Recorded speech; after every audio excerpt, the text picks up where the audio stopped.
Colour कहार के loquat. आज मैं आप दोस्तों को कलर कहा लेके जा रहा हूँ और बताऊँगा लोकाट के बारे में।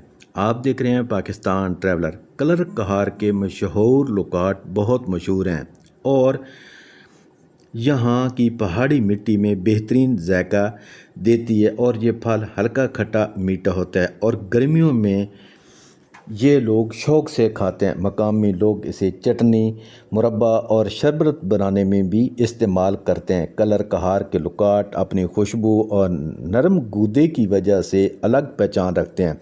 सयाह अक्सर झील के करीब बैठकर ये लोकाट ख़रीद कर खाते हैं और ये ज़्यादातर मई से लेकर जून तक जो हैं वो होते हैं। ज़्यादातर जून में ये फल बेहतरीन और ज़्यादा लजीज होता है। तो ये थी आज की वीडियो कलर कहार के लोकाट के बारे में।